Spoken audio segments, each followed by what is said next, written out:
ámbitos de la vida, pero sin embargo, por ejemplo, tenemos colegios públicos, porque la educación es un derecho universal, ¿no? Tenemos colegios públicos, tenemos colegios privados, ¿no? Tenemos sanidad pública, ¿no? Que hemos hablado aquí. O sea, tenemos el derecho a la sanidad, el derecho a la educación, el derecho a la vivienda. Tenemos vivienda pública, es de esa que no se construye en Jerez desde hace un montón de tiempo. También tenemos tenemos vivienda pública, ¿no? ¿Por qué no una red de supermercados públicos? Es que no entiendo cuál es la diferencia. Claro que funciona. Usted me está sacando un ejemplo de Venezuela que nada se acerca a lo que nosotros estamos planteando. De hecho, hoy por hoy, señor Pérez, ya tenemos una empresa pública que está dentro de la cadena alimenticia, de la cadena alimentaria, de la alimentación. Se llama Mercasa, es la que gestiona todos los mercados a nivel de España. Es una empresa pública, ¿vale? Y si tenemos que anular toda la mala gestión de lo público, si por una mala gestión de lo público tenemos que anular lo público, entonces el Partido Popular estaría completamente ilegalizado. Pero es que no estamos hablando de eso. Estamos hablando de que hay formas de gestionar lo público adecuadamente y echarlo a competir con la empresa privada. Se hace en otros muchos ámbitos de la vida. Pero usted, al final de todo ese discurso que tiene de 3 minutos que ha tenido, al final, ¿de qué culpa usted la subida tan espectacular de precios que tenemos en la cesta de la compra? Lo ha echado la culpa a la inflación. Y es que ese discurso, a la guerra por la inflación. O sea, la inflación ha causado la guerra, pero es que eso se lo he desmontado en mi primer minuto de intervención, en mi primera intervención. Los precios de los alimentos están muy por encima del precio de la inflación. Muy por encima del precio de la inflación. Tenemos una inflación del 7%. Y los precios han llegado a subir más del 15%. Así que ese discurso de que la subida de precios se debe a la guerra de Ucrania es completamente falso. Se cae en un segundo, porque en momentos de crisis, eso lo sabe usted perfectamente, que está relacionado con el mundo de la economía, en momentos de crisis son cuando los oligopolios y las multinacionales empiezan a hacer billetes. Y eso es lo que están haciendo con nuestro dinero, empezar a hacer billetes. Porque a los productores se les está mal pagando por el producto. Y son capaces de comprar un producto a 14 céntimos en origen y venderlo a 1,40 en destino. Multiplicar por 11 el precio de lo que es eso. Y eso no es la guerra de Ucrania, eso no es la inflación. Eso es que nos están robando a mano armada. Muchas gracias.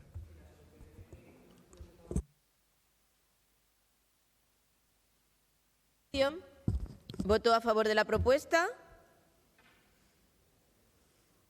¿En contra? Queda aprobado.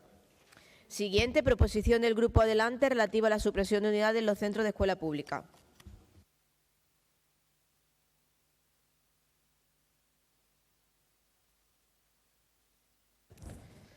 Muchas gracias. El artículo 27 de la Constitución española y en su desarrollo la Ley Orgánica 3/2020 de 29 de diciembre, por la que se modifica la Ley Orgánica 2/2006 de 3 de mayo de Educación, LOMLOE, recoge en su artículo 1 el principio del derecho a la educación en condiciones de igualdad, calidad, equidad y flexibilidad para adecuar la educación a la diversidad de actitudes, intereses, expectativas y necesidades del alumnado.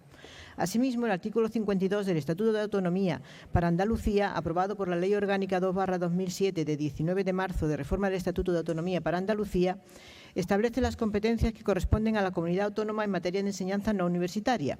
Su artículo 10 segundo garantiza el acceso de todos los andaluces a una educación permanente y de calidad que les permita su realización personal y social.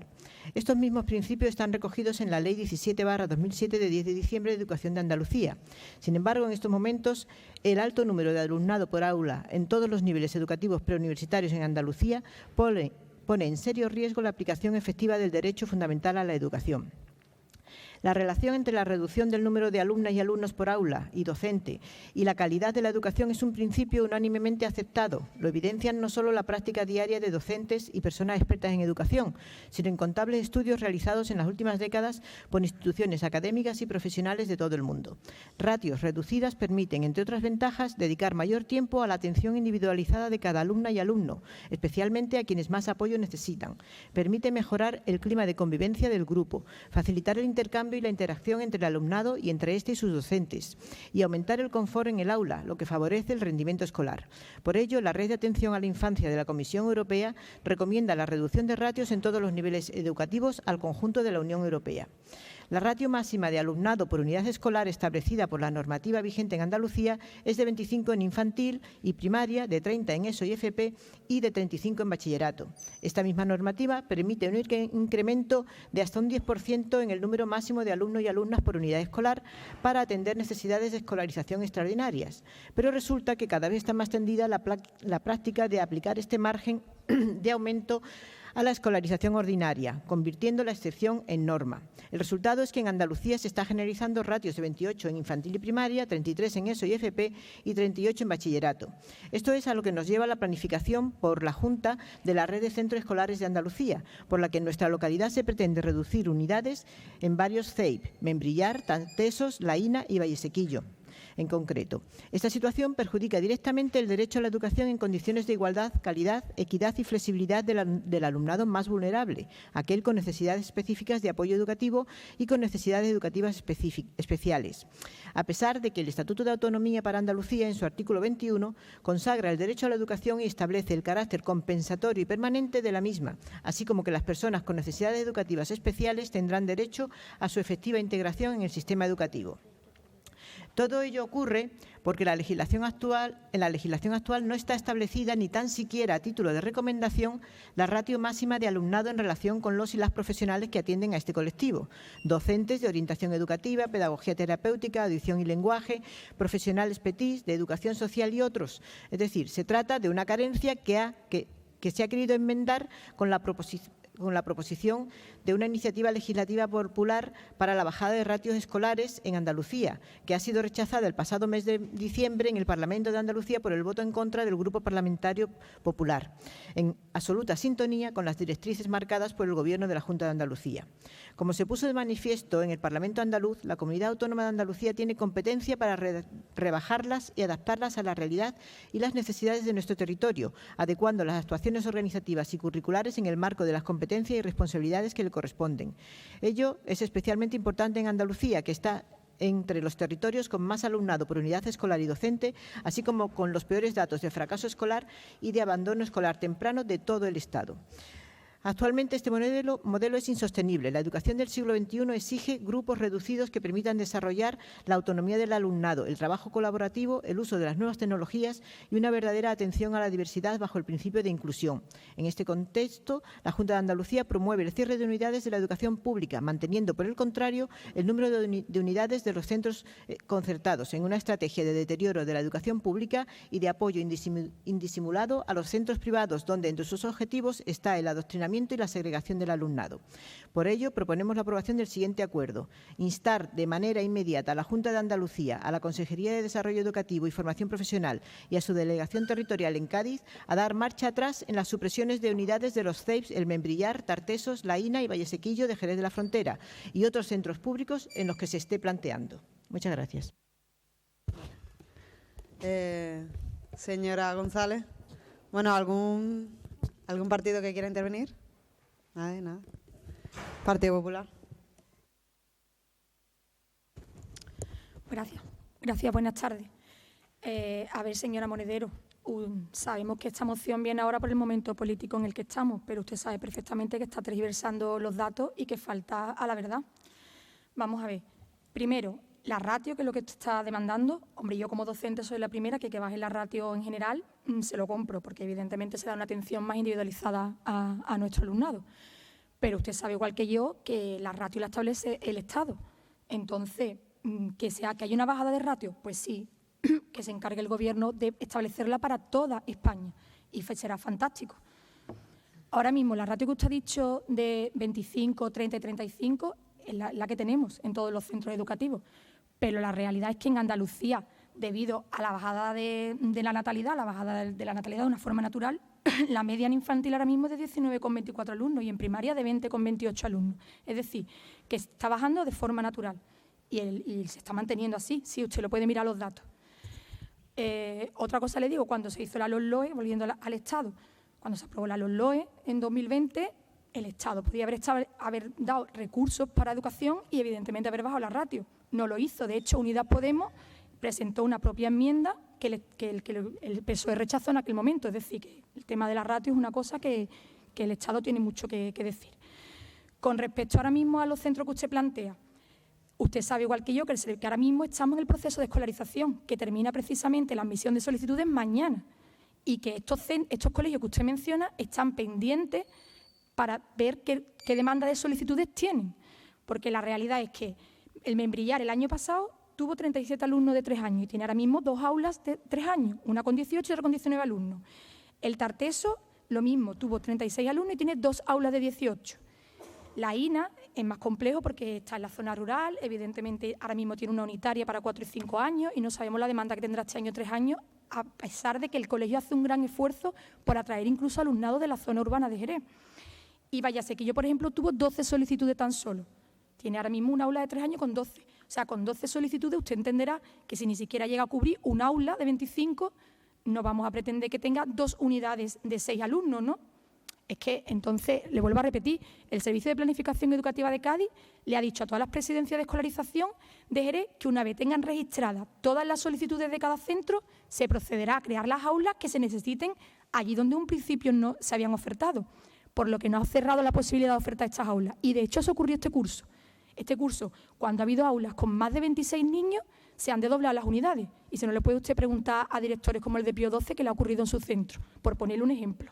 A todos los que han tenido este curso, más alumnos, más de 26 alumnos, le han ofrecido la posibilidad del desdoble. Entonces, con respecto a lo que usted plantea, es lo que yo digo, baja la ratio sí, perfecto, para todos los docentes, pero que no tergiverse usted los datos. Gracias. Y ahora después, en la siguiente intervención, le voy a seguir diciendo más datos que tiene usted que utilizar y usted los retuerce conforme a usted le conviene, pero que la realidad no es así, no es así la realidad de nuestros colegios. Grupo Socialista. Sí, gracias, señora presidenta. Bueno, anticipo el voto afirmativo del Grupo Socialista a la proposición. Mire, el presidente de la Junta de Andalucía, cuando estaba todavía en la oposición, declaró que la calidad del sistema educativo no se mide afortunadamente ni con titulares ni con propaganda, sino que se mide con resultados. Y los resultados están ahí, son claramente objetivos. Bueno, pues 6 años después, esos resultados son los que son. Esperamos que se aplique el cuento, el señor Moreno Bonilla, y trabaje para mejorarlo. ¿Por qué? Porque la Junta de Andalucía tiene competencias para eso, tenemos autogobierno, tenemos una ley educativa desde el año 2007. Y si es verdad que se establecen criterios generales por parte, de lo que es el Estado, ¿no? y del Gobierno de España, pero hay un margen de maniobra bastante amplio en ese sentido y se puede actuar, de hecho, por ejemplo, con desdobles, como se hace en las zonas de actuación educativa preferente, enviando más profesorado. Pero Andalucía ha recibido durante estos últimos cursos más recursos que nunca.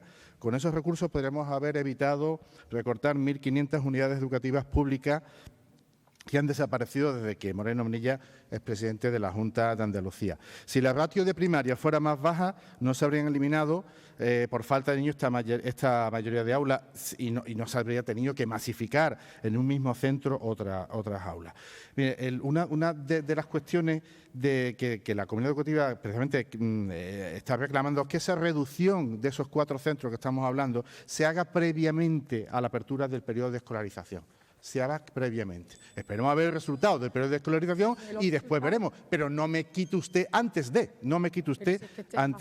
Es cierto que hay una baja de natalidad, que de hecho desde 2013 han nacido un 20% menos de niños y niñas en Andalucía, pero esa baja de natalidad entendemos que tenemos que aprovecharla como una oportunidad precisamente para mejorar la calidad del sistema educativo. Y el Partido Popular, bueno, lo dice usted, dice sí, que está de acuerdo, lo dicen los programas electorales del 18, del 22, pero cuando llega el momento de la verdad, cuando se debate en el Parlamento de Andalucía esa proposición, esa iniciativa, la iniciativa popular, para modificar la ley de educación de Andalucía, vota en contra. Pero mira, incluso en los letrados del Parlamento andaluz, han dicho que la Junta de Andalucía es competente para bajar las ratios en las aulas andaluzas y que puedan hacerlo sin ningún problema. Pero una vez más, señor Moreno Bonilla, su gobierno realiza un ejercicio de incoherencia, renuncia a sus competencias para bajar las ratios en las aulas andaluzas, pero para defender, por ejemplo, las grandes fortunas de Andalucía no renuncia.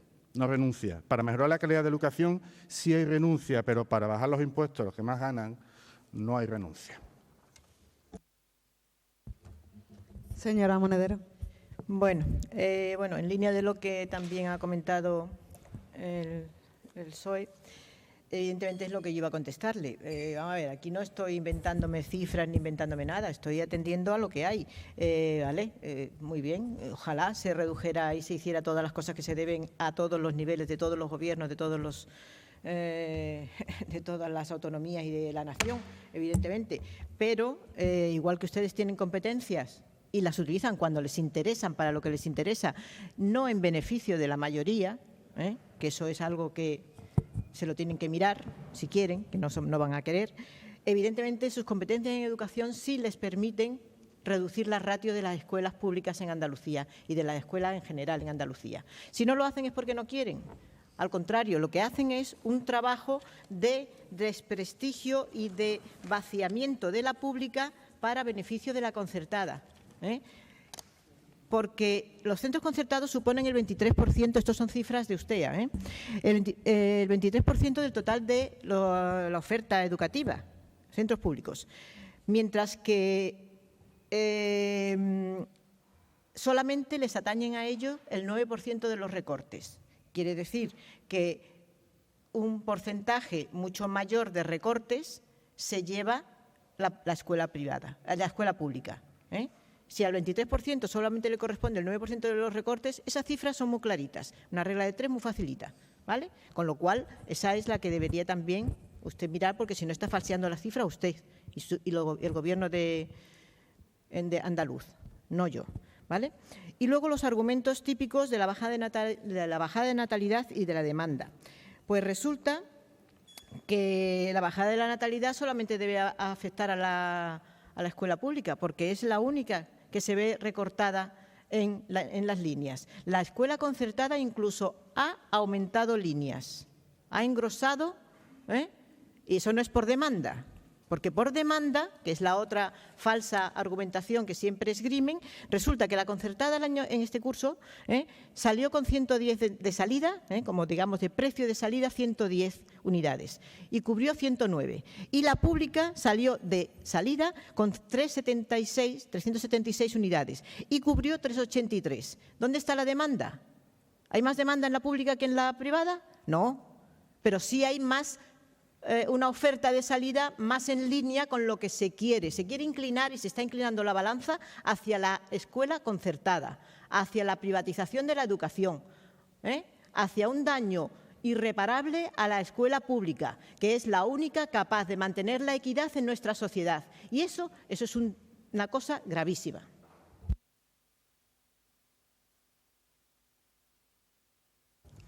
Señora Brazo. A ver, nosotros estamos de acuerdo con la propuesta en algunos puntos, pero yo digo, ¿sabéis? Y tengo una pregunta. ¿Mañana acaba el plazo de escolarización? ¿Lo traéis hoy? Me parece totalmente oportunista y me parece además que la propuesta que traéis ahora, que estoy en mi turno de palabra, ¿qué solución es la que dais si mañana acaba el plazo? ¿Por qué no os habéis puesto cuando empezó el plazo? Habéis prometido a estos colegios que traéis esta propuesta aquí, que esto es un brindis al sol, porque no tiene ningún recorrido, porque mañana acaba el plazo de inscripción en los colegios y lo traéis ahora. Entonces esto al final se resume en una pataleta y en decir a los colegios que lo habéis traído aquí. Sí, esto es lo que traéis. Esto al final me parece totalmente electoralista, porque este problema no es de hoy y este problema no es de este mes, este problema viene de muchísimo antes, y lo traéis ahora sin margen de maniobra ninguno. Nosotros, de verdad, estamos de acuerdo en la educación pública, apostamos por lo público cuando debe apostarse por lo público, por la sanidad pública, por la educación pública. No estamos de acuerdo en los supermercados públicos, por lo que antes hemos comentado, pero traer esta propuesta de acuerdo a un día de que acabe el plazo me parece totalmente absurdo y me parece que no va a tener ningún recorrido, con todo mi respeto. Muchísimas gracias. Partido Popular. Gracias. Señora Monedero, le reitero, vamos a ver, deje por favor usted de demonizar a la concertada. Primero, usted sabe igual que yo que la concertada concierta sus aulas cada 4 años. Por lo tanto, le tocará disminuir aulas cuando le toque la revisión del concierto, no anualmente, esa es una realidad. Y segundo, usted dice, es que se está sistemáticamente autorizando un aumento del 10% de que eso es para casos extraordinarios. No sé qué dato maneja usted, pero yo la realidad de los centros educativos es que eso ocurre cuando hay repetición del alumnado. Si yo tengo una clase de primero de ESO que tiene 25 alumnos que van a subir a segundo y de segundo de ESO me repiten 2, como usted comprende, 30 alumnos en primero de ESO suben hacia arriba y me repiten 2 de segundo de ESO, esa unidad va a tener 32 o 33, evidentemente. ¿Qué hacemos? Echamos los repetidores, pero usted sabe igual que yo que la concertada no tiene potestad para admitir, en vez de 25 niños en una clase de 3 años, admitir 27, 28, como usted está diciendo. Eso lo hace planificación educativa cuando lo estima oportuno por un acogimiento familiar, pues, en fin, por algo muy extraordinario, como bien usted sabe. Y usted tergiversa los datos y tergiversa la realidad. Y como le ha dicho la compañera de Ciudadanos, usted lo que está haciendo ahora mismo es oportunismo político. La realidad es que los centros Membrillar, Tarteso, Laínez, Vallasequillo están pendientes de su escolarización de este año dependiendo de la demanda que tengan y se le abrirán las unidades si lo necesitan. Y la Junta no está cerrando unidades públicas así. De hecho, los datos reales es que, se le voy a dar unos cuantos datos, mira, la educación es la mejor inversión que podemos hacer como sociedad y eso lo tiene muy claro el Partido Popular y Juanma Moreno. Y que te quede claro que este año en la provincia 12.500 plazas escolares de nuevo ingreso. 139 puestos más para infantil de 3 años, para que las familias puedan elegir, a pesar de la baja natalidad, que eso es lo que ocurre, a pesar de la baja natalidad, para que las familias puedan elegir plaza donde quieran. 2.200 millones más ha invertido la Junta de Andalucía en los últimos 4 años, desde el último presupuesto socialista. La inversión por alumno ha subido más de un 40%, ¿vale?, en los últimos 4 años. 900 docentes de refuerzo, tanto que demonizan ustedes a Juanma Moreno y a la Junta de Andalucía, 900 docentes más de refuerzo en este curso. 746 aulas más este curso y 1.140 más que en 2018. Se cierran unidades cuando no tienen demanda, como le ocurre al Tartés, a Vallasequillo. Si tuvo 12 solicitudes nada más el año pasado, no, como comprenderá usted, podrá tener una unidad abierta, no va a tener 2 unidades, cuando pueden tener 25 alumnos en cada una, ¿vale? Entonces, y después, si es por la demanda de las familias, evidentemente las familias podemos decidir dónde escolarizar a nuestros niños. Y si yo elijo un centro por encima de otro, es porque me gustará la educación que le están dando allí a esos niños. Entonces, por favor, el Gobierno de la Junta de Andalucía está invirtiendo más que nunca en educación. Y las aulas se están abriendo si es necesario. Y si se cierran es porque no tienen demanda. No diga usted que nos queremos cargar el sistema público de enseñanza, que no es cierto. Y la concertada se sostiene con fondos públicos. También es educación pública y de calidad. Así que, por favor, no denoste usted ni a una ni a otra, porque los padres tienen derecho a decidir dónde escolarizan a sus hijos. Gracias. Y las dos son educación de calidad. Gracias. Grupo Socialista. Sí, gracias, señora presidenta. Bien, de lo que comenta la señora Sánchez, efectivamente, llegado septiembre y como quien dice, estamos hablando casi de la pedrea de la lotería, se están dando determinadas unidades allí donde sobrepasa la ratio. Yo creo también, porque se estaba presentando la iniciativa de legislativa popular precisamente para la bajada de la ratio y quizá el Gobierno andaluz tuvo ahí un vértigo, ¿no? Decir, bueno, ¿qué va a pasar con esto?, ¿no? Porque la comunidad educativa andaluza se estaba movilizando en ese sentido.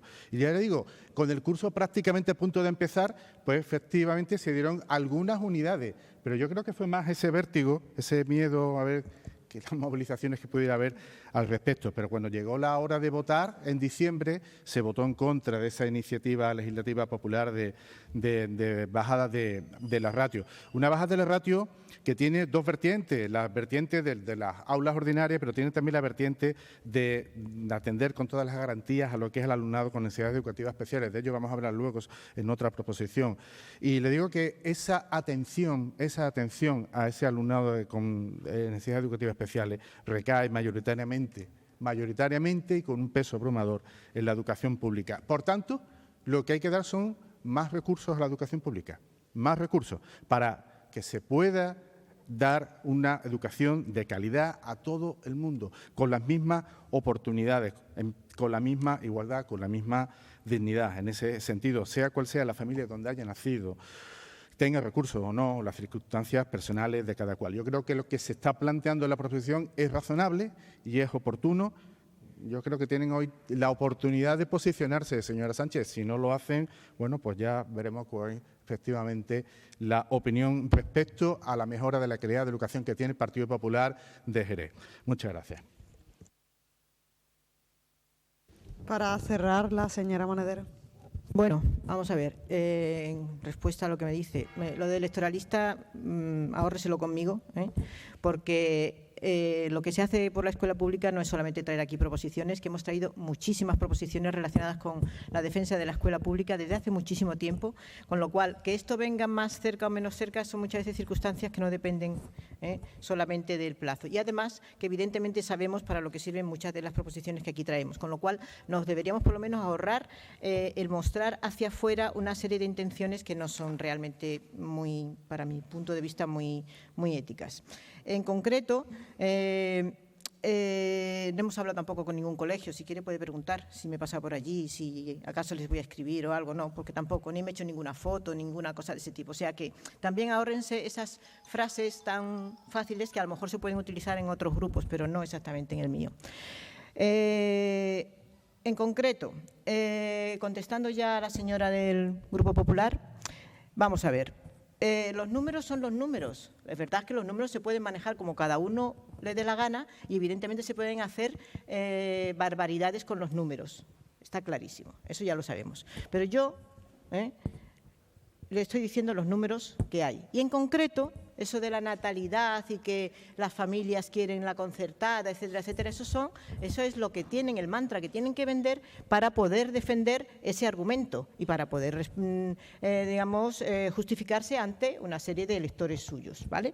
Pero, evidentemente, está claro que antes de poder vender algo yo tengo que deteriorar la competencia y es lo que se ha estado haciendo desde hace muchísimo tiempo, evidentemente no solamente ahora con el Partido Popular, sino que desde antes se ha estado haciendo. Vale, pues lo de antes, yo no estoy hablando de antes. Yo lo que estoy hablando es que ahora mismo, por ejemplo, en los 5 últimos años, y son cifras que aporta el sindicato Ustea, en los últimos 5 años los 13.000 alumnos y alumnas que ha perdido la provincia de Cádiz en estos 5 últimos años, resulta que exclusivamente los ha absorbido los centros públicos, exclusivamente.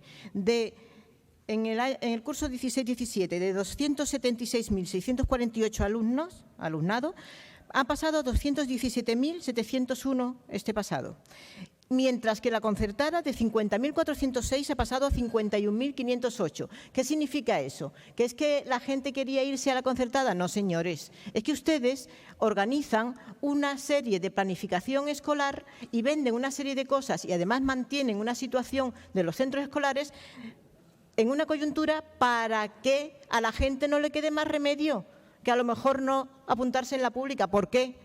Pues porque no hay comedores en centros escolares, como el Arana Beato que llevamos reclamando los siglos, como que no hay aulas de infantil en condiciones, como que todos o la mayoría de los niños con necesidades educativas especiales van a centros públicos donde no se les dota del personal necesario para que estén en condiciones, donde la ratio no se tiene en cuenta a esos niños para poder hacer todavía una reducción de ratios, Entonces, ¿qué pasa? Que es que resulta que encima la concertada tiene la suerte de que no puede aumentar ratio. Nada más que lo puede aumentar la pública. Bueno, pues bajen ustedes la ratio. Es que es muy facilito. Gracias, señora Monedero. Vale, pasamos a votación de la proposición. ¿Vale? ¿Votos a favor?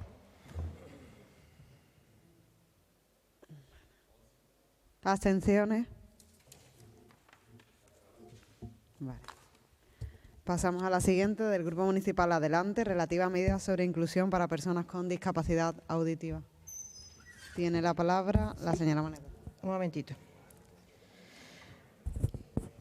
Muchas gracias. El Real Decreto Legislativo 1/2013 de 29 de noviembre, por el que se aprueba el texto refundido de la Ley General de Derechos de las Personas con Discapacidad y de su inclusión social, incluye un título destinado a llevar su protección a todos los ámbitos, desde la salud, la atención integral, la protección social, la vida independiente, la participación en asuntos públicos, incluido el empleo y la educación, asegurando en este último un sistema educativo inclusivo, prestando atención a la diversidad de necesidades educativas del alumnado con discapacidad mediante mediante la regulación de los apoyos y ajustes correspondientes.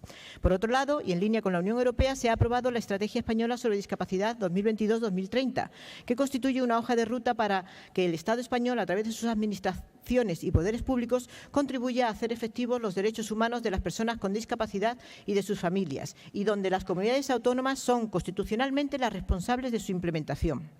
Desde la Asociación de Personas Sordas de Jerez, APESORGE, nos han hecho llegar una serie de medidas que consideran fundamentales para conseguir una inclusión real de las personas sordas y con discapacidad auditiva en nuestro territorio, a fin de mejorar su calidad de vida, eliminar las situaciones de discriminación directa o indirecta y favorecer la igualdad de oportunidades y de accesibilidad en comunicación, tanto a nivel individual como del movimiento asociativo. Ellos nos explican, estas reivindicaciones, a modo de propuestas y demandas, son fruto de nuestra interacción diaria con las personas sordas, de nuestras experiencias y necesidades más prioritarias. Por esto, proponemos la aprobación de los siguientes acuerdos. Primero, instar al Gobierno de la Junta de Andalucía y a su Consejería de Salud y Consumo a 1. Garantizar la accesibilidad en comunicación en centros sanitarios para personas con discapacidad auditiva, a través de servicios de interpretación presencial y a través de servicios de videointerpretación en la lengua de signos. 2. Asegurar la accesibilidad de los sistemas de teleasistencia y los de asistencia telefónica de urgencias como 061, servicios de seguridad, protección civil y especialmente el número universal de emergencia 112 mediante sistemas de videointerpretación para facilitar la comunicación visual en lengua de signos española para las personas con discapacidad auditiva. 3. Adaptar a la lengua de signos española los servicios de telemedicina y las campañas de salud, especialmente en situaciones de alerta o emergencia sanitaria con riesgo para la salud pública. 4. Atender y cubrir las necesidades de comunicación en el tratamiento prolongado de pacientes sordos crónicos y pacientes sordos gravemente afectados, así como a los usuarios del Servicio de Adicciones de la Consejería de Salud en el ámbito de competencia sociosanitario. Segundo, instar al Gobierno de la Junta de Andalucía y a su Consejería de Inclusión Social, Juventud, Familias e Igualdad a garantizar la accesibilidad de las mujeres sordas mediante las siguientes medidas. 1. Eliminar las barreras en la comunicación en materia de violencia de género, coordinando la cobertura de servicios presenciales de interpretación en lengua de signos española en horario ordinario con la cobertura de servicios de videointerpretación a la lengua de signos, 24 horas, 7 días a la semana, 365 días al año. 2. Adaptar a la lengua de signos española la web del Instituto Andaluz de la Mujer en los contenidos de información y recursos, así como la accesibilidad en comunicación a lengua de signos de la línea 900 del Instituto Andaluz de la Mujer. 3. Hacer accesible a la lengua de signos española la ventanilla única en materia de violencia de género para mujeres sordas y o con discapacidad auditiva. Tercero, instar al Gobierno de la Junta de Andalucía y a su Consejería de Inclusión Social, Juventud, Familias e Igualdad a garantizar la accesibilidad de las personas sordas mayores mediante las siguientes medidas. 1. Adoptar medidas de accesibilidad en comunicación para todos aquellos servicios públicos destinados a las personas mayores sordas, potenciando la formación en lengua de signos del personal profesional de las mismas. 2. Implementar medidas para favorecer la permanencia de personas sordas mayores en su entorno. 3. Garantizar la accesibilidad para personas sordas mayores al servicio de teleasistencia, disponible para mayores de 65 años mediante videointerpretación en lengua de signos. 4. Disponer que los servicios de ayuda a domicilio para personas sordas mayores sean realizados por personas que conozcan la lengua de signos española y u otras realidades comunicativas o por personas sordas con formación específica. 4. Instar a la Consejería de Desarrollo Educativo, Formación Profesional de la Junta de Andalucía a garantizar la accesibilidad del alumnado sordo mediante las siguientes medidas. 1. Impulsar la formación en lengua de signos española de la comunidad educativa, así como el subtitulado, como medio de apoyo a la comunicación de las personas con discapacidad auditiva y a la creación de la asignatura de lengua de signos española dentro del sistema educativo. 2. Implementar una educación inclusiva del alumnado sordo en todas las etapas educativas, en centros CEIP y con la adecuada dotación de recursos materiales y humanos, incluyendo urgentemente la educación inclusiva bilingüe en la etapa de 0 a 3 años, fundamental para su óptimo desarrollo lingüístico, cognitivo y psicosocial. Y 3. Asegurar al alumnado sordo en educación secundaria un 100% de las horas lectivas con intérprete de lengua de signos. Muchas gracias. Sí. ¿Algún grupo desea intervenir? ¿Grupo Ciudadanos?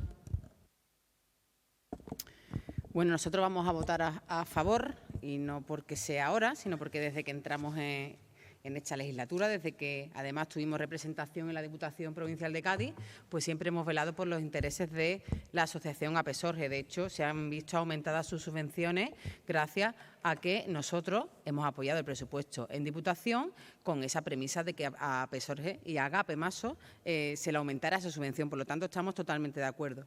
El problema es que traéis esta reivindicación y cuando vemos todos los puntos, esto al final conforma una política sociolaboral. Y echo de menos que le pongan un tiempo, porque todo esto debería hacerse con unos determinados plazos y no hacerse de esta manera tan general, ¿no? Echo de menos un tiempo, echo de menos unos plazos, echo de menos que se etiquete como una política en concreto. Por lo tanto, bueno, son puntos que son todos a la Junta de Andalucía y a la Consejería de Salud. Se debería haber implementado como una política específica con un tiempo y un objetivo, que tampoco lo veo aquí. Y también veo que se insta todo el tiempo a la Junta de Andalucía y me gustaría y me hubiera gustado que también se garantizara la accesibilidad en el Ayuntamiento de Jerez. ¿Por qué?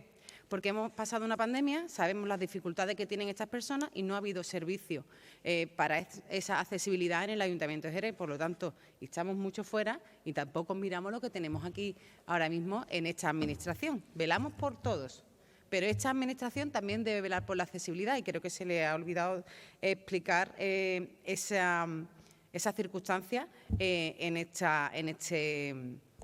este punto, ¿no? Instar al Gobierno de la Junta de Andalucía a garantizar la accesibilidad en centros sanitarios. Vale, estamos totalmente de acuerdo, pero nos falta que se garantice esa accesibilidad, por ejemplo, en el Ayuntamiento de Jerez, que no ha estado garantizada durante la pandemia, que es cuando ellos más han sufrido. Nosotros vamos a votar a favor, estamos a favor de todo lo que nos dice. Nos hubiera gustado que estuviera un poco más preparado, que hubiera tenido un objetivo, un tiempo y una forma de ejecución. Pero bueno, vamos a votarle a favor a ver si alguno de los puntos se hace realidad. Muchas gracias. ¿Partido Popular? No. Socialista. Carmen Callar. Sí, muchas gracias. Bueno, en realidad para nuestro partido, para los gobiernos socialistas a lo largo de la historia, hay una serie de iniciativas y legislación ya que parten desde el año 2007 con los gobiernos de Zapatero, donde se hacen leyes para regular la lengua de signos y garantizar los derechos de las personas sordas. También en Andalucía, desde el año 2011, que se aprobó la regulación del uso de la lengua de signos. Es decir, una serie de iniciativas legislativas y de medidas que se han ido tomando en todos los gobiernos socialistas en el Estado y en la Junta de Andalucía. Por lo tanto, no tenemos que decir que evidentemente vamos a apoyar esta iniciativa porque todo lo que sea mejorar la accesibilidad de las personas sordas estamos no solo de acuerdo, sino que lo seguiremos impulsando allá donde gobernemos y en los gobiernos en los que tenemos presente. Y en relación a lo que ha dicho la señora Brazo en relación al Ayuntamiento de Jerez, le puedo decir que muy pronto, no le puedo decir fecha, habrá medidas muy importantes en este ayuntamiento para garantizar la accesibilidad de las personas sordas de Jerez. Y en relación a la Diputación, comparto con usted que evidentemente en el presupuesto de Diputación hay un incremento para asociaciones de personas sordas de la provincia y concretamente en Jerez se ha hecho un aporte importante por parte del área que gestiono de llevar una subvención nueva para, en este caso, con el área de igualdad, para la Asociación de Mujeres, que también hay Asociación de Mujeres Sordas y que complementa a la que ya se viene dando por parte del área de bienestar social. Por lo tanto, nuestra apuesta importante para seguir trabajando por la accesibilidad de las personas sordas, porque tienen que tener garantizados los mismos derechos que las demás, y en eso nosotros lo compartimos al 100%. Muchas gracias. Bueno. Hoy nada más que quiere ponerme peros, pero peros que no tienen ningún fundamento. Antes de esta proposición, aquí se presentó como ruego, evidentemente no como proposición, ya sabe usted que aquí no puedo traer eso. Bueno, no lo he puesto porque para qué voy a estar dando vuelta a lo mismo. Usted haga la proposición que usted quiera y poner lo que usted quiera, ¿entiende? Ponerle pegas. Bueno, pero no procedía ni venía acá y además hubiera tenido que quitarlo a la hora de reducir para poder usar los 5 minutos. O sea, que me parece paja. Total. El caso es que el tema está en que, ya lo he dicho claramente, porque no pretendía otra cosa, yo no pretendía darme bombo aquí diciendo lo que he traído, lo que no he traído, lo que es. O sea, que el electoralismo de Diputación, nosotros siempre con las personas, me parece muy bien, pero venderlo aquí también, eso es bastante electoralista, ¿no? O sea, que no se puede uno echarle en cara a otro lo que está uno haciendo aquí. Bueno, el caso es que lo que dejo claramente en la exposición de motivos es que lo que traemos aquí son una serie de peticiones que APESORGE nos ha pasado. Entonces, no hay una serie de calendario ni nada de nada, porque entiendo que para eso está el Gobierno de la Junta, porque es quien va a manejar los dineros y es quien va a ver cómo lo va a ir poniendo poquito a poco, que es lo que debería hacer, y en eso confío. Evidentemente no voy a estar aquí haciendo un estudio como si yo fuera quien estuviera gobernando para que luego caiga en saco roto. Y reclamar eso y que eso parece que desprestigia la exposición de motivos me parece muy gratuito, pero bueno, no tengo nada más que decir, agradecer a las personas que van a votar a favor y simplemente que evidentemente esto es una declaración de intenciones, porque sabemos que sabe Dios cuándo va a llegar esto más allá. Ojalá llegara pronto, porque sí que quiero leer de un señor que es un experto internacional en educación inclusiva, Gordon Porter, que es una frase que yo la tengo siempre muy presente, y es que una de las claves del éxito de la experiencia inclusiva a todos los niveles es la creación de una comunidad de personas dispuestas a hacer que funcione, ¿vale? Una comunidad que debe estar no solamente en la sociedad, en el escalafón de los que son gobernados, sino comunidad de gobernantes, de políticos, de instituciones, de profesionales públicos. Y eso es lo único que aquí nos debe interesar, que cada uno de nosotros hagamos cada vez un poquito más de campo para que esta comunidad dispuesta a colaborar y dispuesta a hacer que funcione la inclusión seamos cada vez más. Gracias. ¿Ciudadanos? No. ¿Ya nadie más quiere intervenir? Ya, es la segunda vuelta. Votamos entonces. ¿Votos a favor de la proposición? Vale. Pasamos a la siguiente proposición del Grupo Mixto sobre el depósito de sementales. Gracias. Bien, esta proposición es muy sencillita y creo que no va a generar ningún problema. Es una cosa que ya hemos denunciado en muchas ocasiones y se trata del depósito de sementales, que pertenece al Gobierno de España desde hace más de 80 años. Desde que el Ejército dejó de utilizar estas instalaciones, Sementales cayó en el abandono. A pesar de algunos intentos por parte de distintos gobiernos municipales por recuperar estas instalaciones, la verdad es que a día de hoy el único uso que tiene este espacio es el de acoger las competiciones ecuestres cuando llega a Jerez con motivo de la Feria del Caballo. En mayo estas instalaciones presentan una cara esplendorosa, pero el resto del año es el absoluto abandono. El colectivo vecinal de Palos Blancos viene denunciando el desuso y la falta de cuidado que ha provocado que la suciedad devore las paredes, ha permitido el crecimiento descontrolado de los árboles y ha otorgado un nuevo hogar a roedores y a insectos. Y lo que más preocupa a los vecinos y vecinas de la calle Alfonso Rojas, situada justo a espaldas de Sementales, es que el muro que rodea el recinto continúa cediendo inexorablemente, cada vez más asomándose más hacia la calle, sumando un nuevo riesgo, no solo para los vecinos, sino para todas las personas que transitan por esta calle cuando ocurren eventos como la Feria del Caballo o cuando en Ifeca hay también eventos o mismamente cuando pasa la cabalgata de Reyes. La suciedad carcome las paredes y torna de marrón y amarillo lo que debería ser blanco. Aunque el interior es inaccesible, resulta fácil imaginar que la situación es igual o peor, ya que ningún servicio de limpieza actúa en los patios interiores durante meses, lo que favorece el crecimiento de malas hierbas y aparición de ratas. Ya que parece no ser posible que Jerez pueda recuperar las instalaciones para ponerlas al servicio de nuestro municipio, el Ministerio de Defensa debe hacerse responsable como mínimo, entendemos nosotras, de un mantenimiento adecuado de estas instalaciones, sobre todo un mantenimiento que evite cualquier tipo de riesgo para los vecinos y vecinas que colindan con sementales.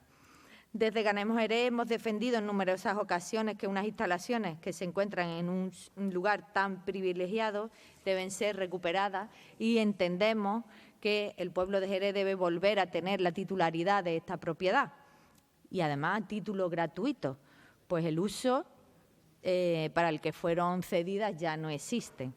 No obstante, y para mientras no se resuelva este entuerto, proponemos para su aprobación en este pleno los siguientes acuerdos. 1, instar al Ministerio de Defensa para que se haga cargo del correcto mantenimiento del depósito de sementales, de manera que las instalaciones se mantengan limpias. 2, instar al Ministerio de Defensa para que repare el muro que rodea el depósito de sementales, en especial en la calle Alfonso Rojas, ya que supone cada vez más un riesgo para las personas. Y 3, instar al Ministerio de Defensa a devolver al municipio de Jerez el depósito de sementales por haber desaparecido el uso para el que fueron cedidas estas instalaciones. ¿Grupos que desean intervenir? Señor Ruiz Verdejo. Sí, muchas gracias. Comparto la exposición, los motivos y la propuesta que presenta la compañera, la señora González, y además me planteo una pregunta. Si cualquier ciudadano tuviera alguna finca, alguna propiedad y el muro de la misma pudiera suponer un riesgo para los viandantes, ¿qué haríamos desde este ayuntamiento, desde disciplina urbanística? Lo tenemos todo claro, lo que haríamos, ¿no? Pues exactamente eso es lo que hay que hacer con el Ministerio de Defensa. En primera instancia, no se pueden tener unas instalaciones en una parcela del valor de la que alberga el depósito de sementales en el estado en el que se encuentra durante todo el año. No podemos, no nos podemos permitir ese lujo y hay que buscar al Ministerio de Defensa. El objetivo fundamental, desde luego, recuperar la titularidad,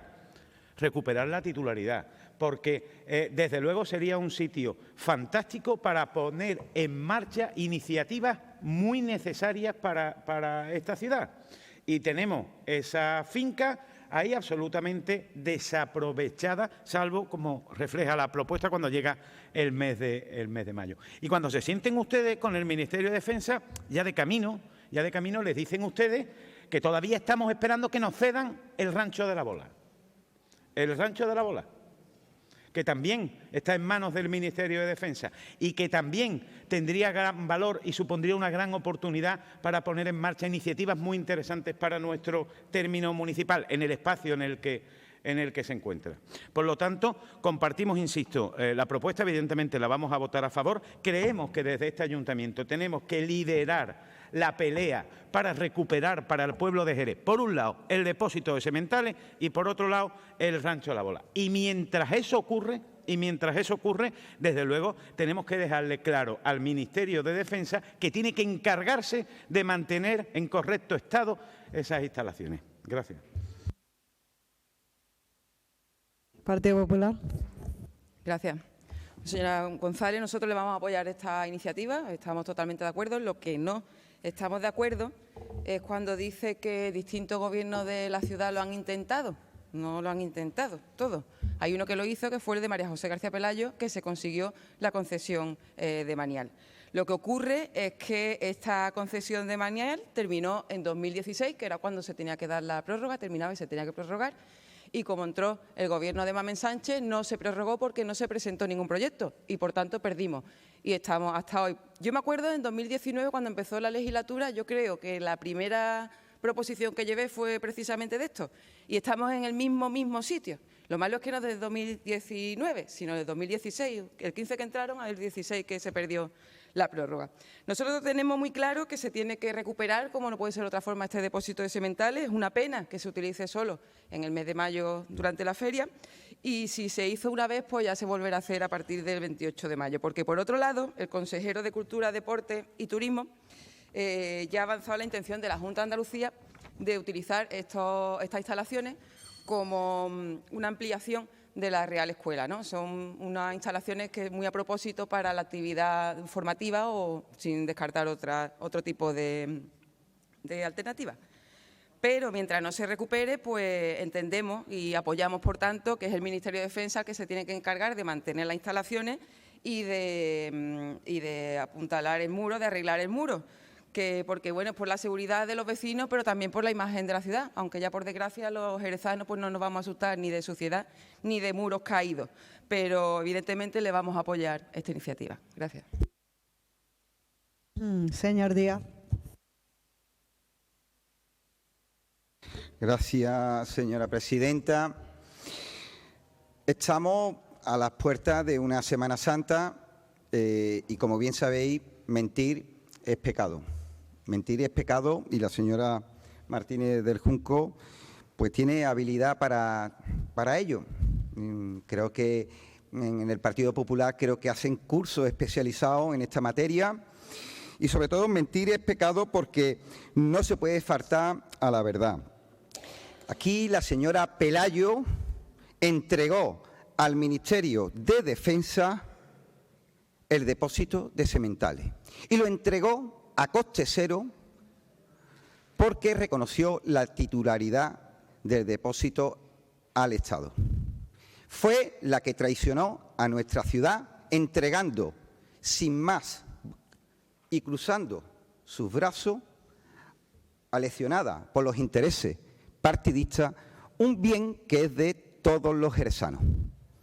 Porque el uso de esas instalaciones que dejaron de usarse para la finalidad que se entregó en su momento, pudo rescatarlo la señora Pelayo en su gobierno y no lo hizo. No lo hizo. No supo decir no. No supo decir no. Se sometió a los intereses partidistas. Por tanto, hay que darle soluciones y nosotros vamos a apoyar. Nosotros estamos hablando con el Ministerio, en este caso, y darle una solución que a un equipamiento público, que hay que recordar que es un equipamiento público, que tiene la finalidad que tiene 8.000 metros cuadrados para uso específico y esencial, que es de hípico, y que, por tanto, hay otros 8.000 metros que habría que reformular este entorno. Estamos hablando con el Ministerio para esa cesión de esos 8.000 metros, pero darle también una solución a los otros 8.000 metros. Para tal efecto, lo que estamos planteando desde urbanismo y así también a instancia también del Ministerio es hacer una modificación para determinar los nuevos usos de ese entorno para que pueda tener una utilidad. Pero lo que no es cierto tampoco, porque la señora Martínez del Junco miente y, sobre todo, falta la verdad, porque mentir es pecado, es que el consejero haya solicitado al Ministerio de Defensa la cesión de estas instalaciones. Es falso, literalmente es falso. Falso, y yo creo que debería hacérselo usted mirar, porque nosotros hemos hablado con el Ministerio si eso se ha producido. Es falso, es mentira. Falta usted a la verdad.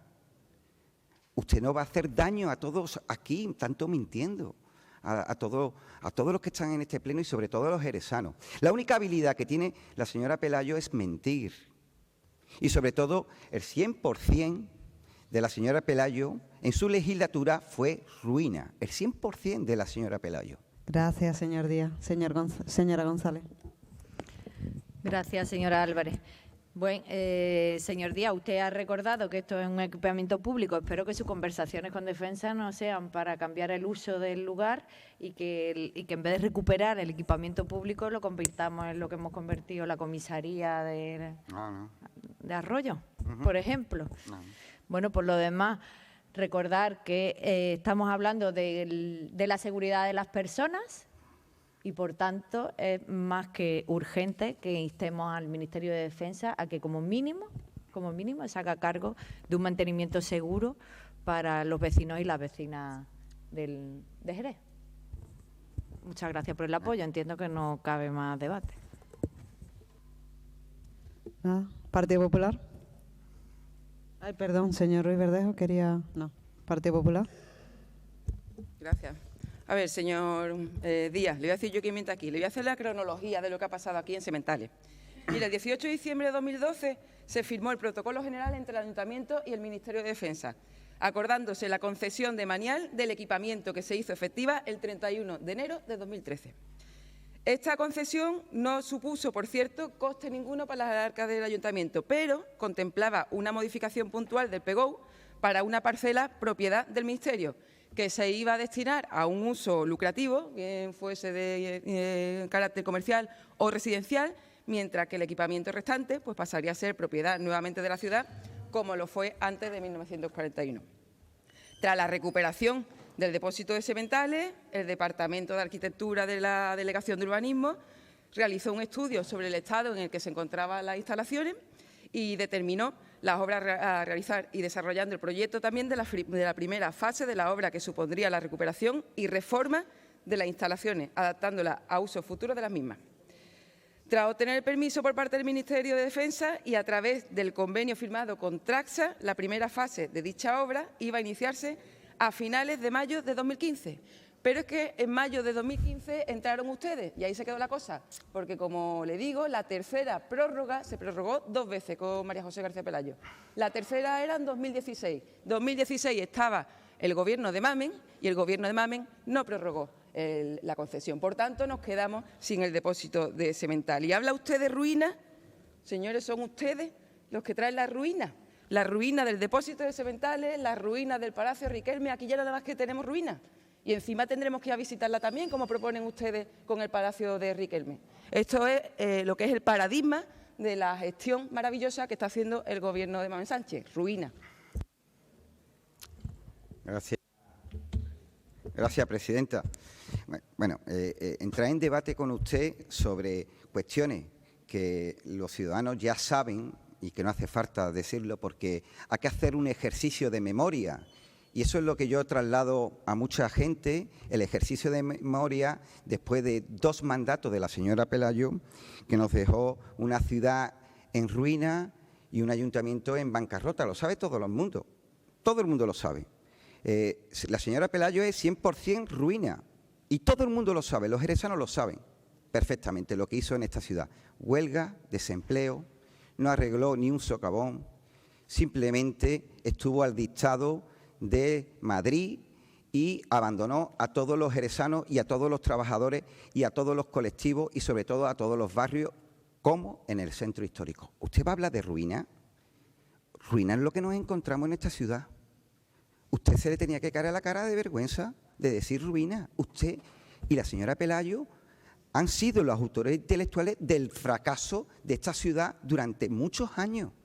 Y nosotros le encargamos una penitencia a usted, que es pedir perdón a todos los jerezanos por el expolio que se le hizo con sementales, por la inacción de muchos años de la señora Pelayo, que no hizo absolutamente nada y que entró esta ciudad en decadencia. Ahora esta ciudad funciona. Ahora esta ciudad tiene orden económico. En esta ciudad ahora se han mejorado los servicios públicos. Ahora en esta ciudad se está mejorando el empleo. Ahora en esta ciudad vienen las empresas a invertir, como son las que se han anunciado recientemente. En esta ciudad ahora se abren museos, se arreglan calles, se mejoran los servicios públicos, se llega a acuerdos con todo el mundo. Eso es lo que pasa ahora en esta ciudad. Los trabajadores municipales cobran ahora la nómina que le han cobrado hace 2 o 3 días. Eso es lo que pasa ahora. Y yo sé que le molesta, porque la capacidad de gestión no está en los partidos, están en las personas. Y lo único que ha demostrado la señora Pelayo es una incapacidad manifiesta. Una incapacidad y una insolvencia. Y eso es lo que tienen que decidir los ciudadanos de Jerez. La mentira, la ruina, el pasado o el futuro, la prosperidad y la oportunidad. Pero sobre todo la seriedad. Porque con bonitas palabras no se consigue el futuro de esta ciudad. En esta ciudad lo que merece es trabajo y solvencia, capacidad de sacrificio y, sobre todo, tener visión política para solucionar los problemas de esta ciudad. Como lo hemos solucionado en muchos puntos negros de esta ciudad, como en el Pufo del Portal, como lo que pasó en el Palacio de Congreso, como el desdoble de Cros, como el Hotel Palmera y tantos proyectos que este Gobierno ha sacado para sacar a esta ciudad de donde estaba, donde lo metisteis ustedes y los anteriores gobernantes. Por tanto, nosotros estamos aplicando políticas diferentes para obtener resultados diferentes. Gracias, señor Díaz. Señora González, para cerrar. Vale, pues pasamos a votación. ¿Votos a favor de la propuesta? Vale. Pasamos a la siguiente. Del Grupo Municipal Socialista, relativa a las nuevas directrices de la Junta de Andalucía sobre visitas a centros docentes. Tiene la palabra el señor Cabello. Muchas gracias, señora presidenta. El pasado mes de enero de este año, la Junta de Andalucía remitía una circular a los centros docentes que establecía nuevos criterios para las visitas institucionales a los centros docentes de Andalucía, entre los que se incluyen los de nuestro municipio, por supuesto, Jerez de la Frontera. Hasta que la Junta de Andalucía envió dicha circular, las visitas institucionales eran gestionadas directamente por los equipos directivos de los centros y los representantes institucionales que iban a visitar dichos centros. Estas visitas institucionales son habituales, especialmente en los colegios de educación primaria, en los que el Ayuntamiento de Jerez tiene competencias a inversiones y siempre se han realizado sin interferir el desarrollo de las actividades lectivas y con un respeto absoluto a todos los integrantes de sus comunidades educativas.